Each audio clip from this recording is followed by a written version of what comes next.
Is Ronnie O'Sullivan the greatest sports person to ever have lived? Now, I'm going to discuss that briefly, but then discuss something really fascinating with Ronnie O'Sullivan, which is his meeting with a sports psychologist that flipped his thinking and made him absolutely invincible, unstoppable in the sport, and as it has become, was already the greatest of all time, has broke every other record since. And how you can apply the same philosophy, the same thinking to your game, whether you're trying to get better at running or anything else, in order for you to unleash your potential. Certainly worked for me. So, who is Ronnie O'Sullivan? Ronnie O'Sullivan's had a career in snooker for over 30 years. He's won everything there is to win in the sport and has broke pretty much every record there is to break. But he's not interested in records. He's not interested in numbers. He's interested more in terms of the way he feels. And so it got to 2011 and he wanted to quit sport. It's a really interesting story around running, which is he'd won the world championship, I think for the third or fourth time. 2 weeks later, he'd run a race in Hackney Marshes, won the race, and wanted to then stop playing snooker for at least a year and start running, because he felt that 34-minute 10K, which is no joke as a runner, that's a serious running time, 34 minutes for 10K. He felt that if he put all his focus and all his time and effort and energy from snooker into running, he could easily be 10% better. And that's the thinking that you need to apply to absolutely everything in your life. And that's what makes Ronnie O'Sullivan Ronnie O'Sullivan. Ronnie O'Sullivan is a genius on the snooker table. His genius at what he does. The commentators are often surprised at the outcome of his shots and what he's actually trying to do, because they can't fathom it out. And they're snooker players who've had 30, 40, 50 years in the commentary box. That's the type of player he is, and that's why he's so fascinating to watch. But he wanted to take all that and put it into running because he's a genius. And with a genius often comes super, hyper self-critical, which he is, and which has often got him really down with snooker. So there was a point in 2011 where he wanted to quit the sport. He wanted to retire from snooker. He'd done everything he wanted to do, didn't feel that the sport had anything more left to give him, and more importantly, he felt as if he didn't have anything more to contribute to snooker. There's times where it's difficult when you're training in running and you kind of get to be in the beautiful outdoors. Maybe this is a bad example, when I'm in Chiang Mai or Granada, it's an absolute joy to be out there training.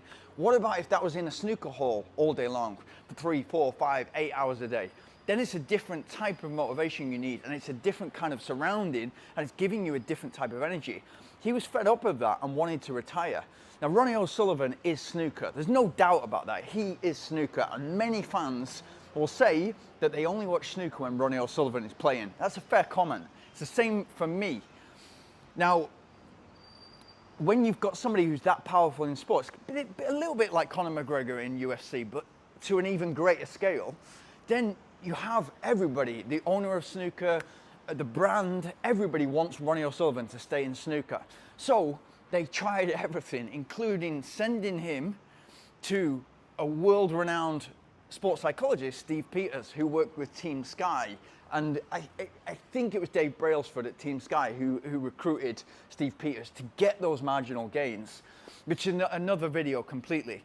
But Ronnie met with Steve Peters, and long story short, Steve Peters said, "Why do you want to retire?" "I've had enough. I've finished. I've done everything I want to do. I don't have anything left to give to the sport." "Okay, when do you enjoy playing?" "I still enjoy playing when I'm playing exhibitions." "Why do you enjoy it?" "Because the pressure's off. I'm taking more flamboyant shots. I'm taking more risks." And then there's a magic question here from Steve Peters. "Do you try to miss when you're playing an exhibition?" And Ronnie's like, "Oh, well, of course, no, I don't try to miss. I always try to hit it. I'm just taking more risks." Right. So Steve Peters flipped that thinking and said, well, okay, so snooker wants you to stay. You're better off playing snooker. And the fans absolutely love you when you're playing snooker. So what about for the next 6 months or a year, what about if you try to play every game in competition like it was an exhibition match? And what that did for Ronnie O'Sullivan, it completely freed him up from, let's say, completely freed him up. 90% of the pressure was removed. And what Steve Peters was getting at was Ronnie O'Sullivan is a competitive warrior. Every fiber in his body is competitive. He wants to win, whether it's a running race, whether it's a snooker match. There's no, whatever he is playing, similar to Michael Jordan, similar to Tiger Woods, similar to all these competitive people, they want to win. They're born winners. You're not going to be able to hide from that piece of your personality at any stage in a match. So if you play snooker as if it's an exhibition match and you go into the next tournament, let's say you're 4-2 down and it's the best of 9, so first to 5 frames. There's going to be a point where your competitive instinct kicks in and all of a sudden you start to get. So it's not a trick from Steve Peters, it's just flipping the way that he thinks in order to say, just enjoy it.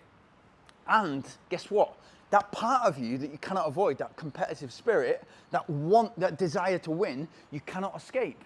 And therefore, you're going to give your best. There's going to be a point in those matches where you give your best and you want to win. And it's not always possible to win, but if you get that freedom to play, what's that going to mean? And what it did mean was not only did Ronnie O'Sullivan have that pressure removed, so it gave him a lot more freedom to be the player he is, to be even more spectacular for their fans and bring it even more exhibition style, even more entertainment.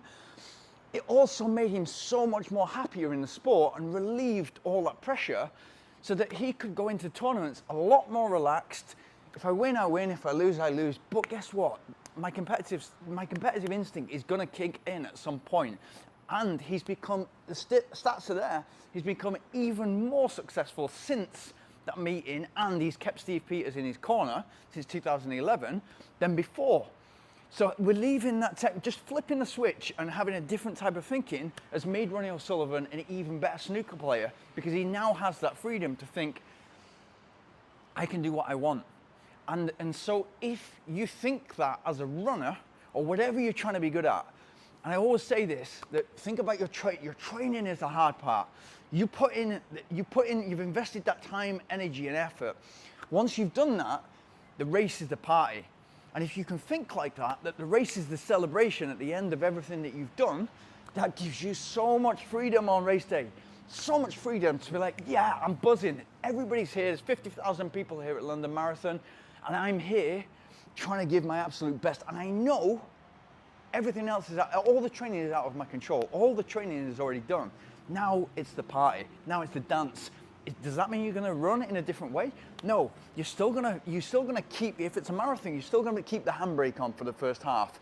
You're still going to push through that next quarter, and then you're still going to really dig in that final foot, because you're the type of personality that wants the absolute best result for them. You cannot avoid that in the same way that Ronnie O'Sullivan cannot avoid his competitive instinct, his desire to win. I find it fascinating, and for me, greatest sports person to ever have lived, because of the longevity of his career, because he is playing a different game. He's not playing snooker, he's playing something else on a different planet. Fascinating character, great to watch, and the fact that he wanted to get into running because he saw himself as a 34-minute 10K runner and thought, 10% off this, I can be almost running sub 30-minute and winning races. Greatest sports person to ever have lived.